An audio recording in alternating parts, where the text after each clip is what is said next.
Welcome to ShareTalk, the only podcast where investors come first. Where I'm joined by Lincoln Moore, who's Executive Director at DekelOil.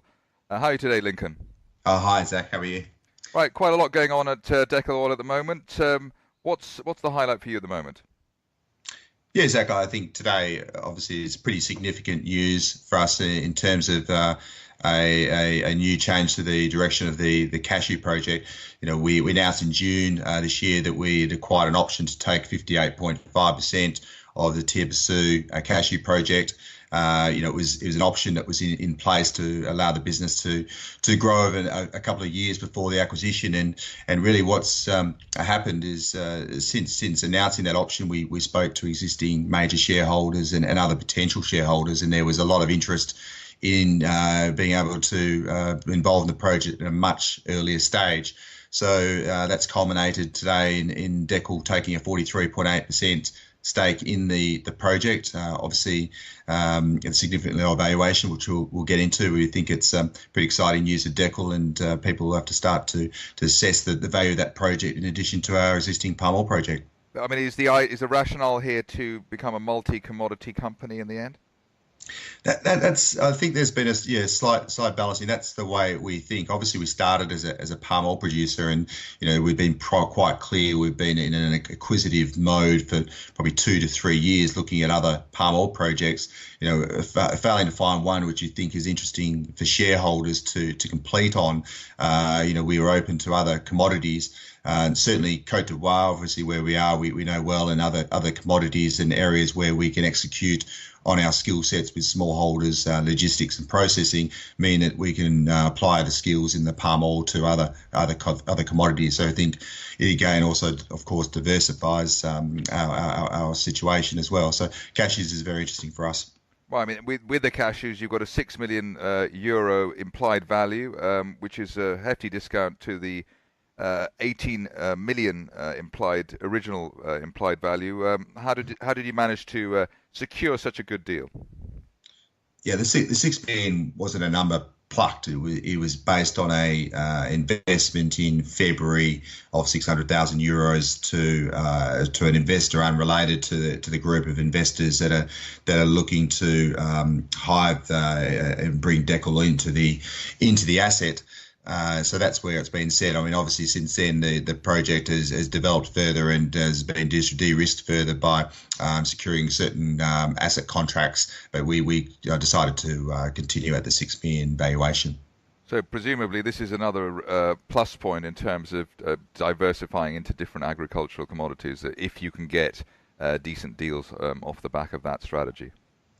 Certainly, I think obviously with the existing palm oil business and this project coming through, it's going to take a huge amount of attention over the next 12 months to make sure we execute both strategies on both projects correctly. But the ultimate goal is we will continue to look at other commodities and opportunities downstream in both those industries to continue to expand the volume that is put through the DekelOil business. Right. I mean, you're funding the acquisition through issuing new shares in Dekel at a premium to the current share price. Normally, this is seen as quite a big endorsement for a particular deal.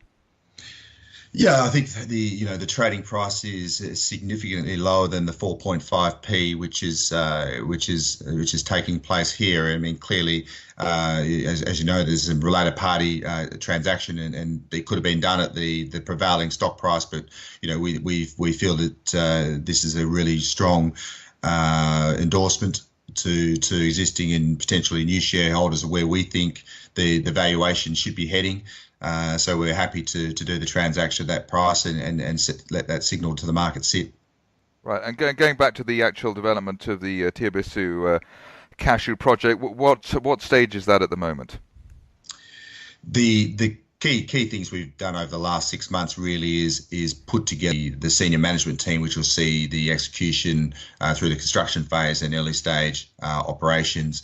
There was the 13-year zero tax exemption that we managed to obtain for the business, and then there was the signing of the 2 major contracts, one being for the mill out of Italy and one being for the infrastructure works on the ground. So all the major assets have been secured, and it's moving into construction phase now. The drawdowns from the banks will take place, I expect, in January, and then construction will commence. So the goal is still to move the cashew project to production by the end of 2019 or very early 2020. Right. And as far as, I mean, obviously you've got the palm oil area as well. How is that going, and what are the timelines there? Yeah, the palm oil clearly it's obviously been the most challenging year that we've had since we started production. It was a weak high season on fruit, and then we've seen the palm oil price drop to 25-year lows, and that's clearly reflected in our stock price. I mean, we're down to 3p, which is a 9p type 9 million pound valuation, which is only 2 times EBITDA on our previous year's results. So clearly, we believe it's there's been a huge emphasis on this year, but probably may have been lost a little bit, where we're heading in the years preceding. So we're in a major focus at the moment to prepare as well as we can for the high season, to make sure the milling equipment is working, and all the maintenance is done in advance, which has all been done. We've done some things to make sure that we get as much market share as we can.